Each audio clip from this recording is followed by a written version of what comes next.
A slice of pizza simply melts in your mouth. A bite of the delicious burger is never a no-no.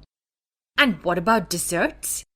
A piece of cake or a brownie is always at the top of our wish list. Whatever food we eat, it always has to pass the churning process or the physical breakdown.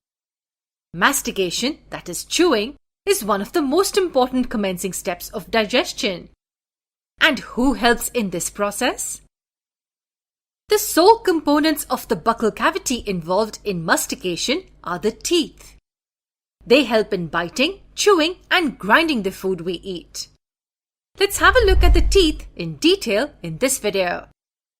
To understand teeth, let's begin with knowing the structure of a typical tooth first. A tooth consists of two main regions, one which is above the gum surface and the other is present below it. What are the gums, by the way? Gums, also called the gingiva, are the soft tissue linings in the mouth. But the gums appear to be so hard. So how can they be called soft tissue linings? Well, that is because gums are soft tissues, but they're tightly bound to the bones under them. They act as the anchoring point for our teeth. They help in firmly holding the teeth at their position. In humans, for example, the teeth are firmly rooted in the sockets formed in the gums. The morphology gets a name thecodont. This simply means the type in which the teeth are embedded in the sockets formed in the gums. Now, after having a glance at the gums, let's look at the actual tooth. This is what a typical tooth in a vertical section looks like. Let's begin from the top. Here, this part, seen above the gums, is called as the crown.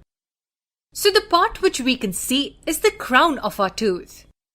Since the crown is the part exposed to all types of food particles and which encounters microbes as well, it needs to be well protected. Hence, it's coated with an extremely hard covering named enamel. Now, if I ask you, what is stronger, a bone or the enamel? I'm sure your answer will be bone. But that's not the case. It's actually the enamel. Yes, enamel is the hardest tissue or substance in the human body. The next layer after enamel is also extremely hard. This layer is what we're talking about. It's called the dentine. What do you think would be its function? As we can see here, the dentine mainly acts as a connecting bridge between the crown on top and this root lying below it. Root? Do teeth also have roots? Yes, they do. This region is referred to as the root of the tooth. Just like plant roots, these roots help in anchoring the tooth firmly in the socket of the gums. Now let's talk about the next part. This one. Do you know what this is called as? It's called the pulp. And why so? Well, the portion is extremely soft and fleshy and is richly supplied with blood vessels and nerves. So whenever we feel the pain in our mouth, it's this region that sends us a signal. So is that its sole function? Of course not. The blood vessels in the pulp help in nourishing the tooth. Now, are you able to locate this part? This is called the cementum. Isn't the name self-explanatory? Yes, it acts like a tough layer that covers the complete root. As you can notice here, the structure widely spreads across the complete root of the tooth. So this is the structure of a typical tooth. The crown is this topmost region that is usually visible to us. It consists of an extremely hard protective layer called the enamel.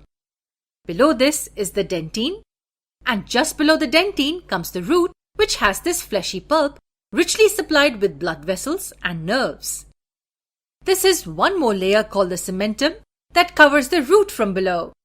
And this root is embedded in this jawbone, as we can see here. This bone is covered on top with the gum. So this is how the complete tooth appears to us in a cross section. So are we done learning about the teeth? Of course not. There are several amazing concepts yet to be covered. Let's meet in the next video and cover these concepts.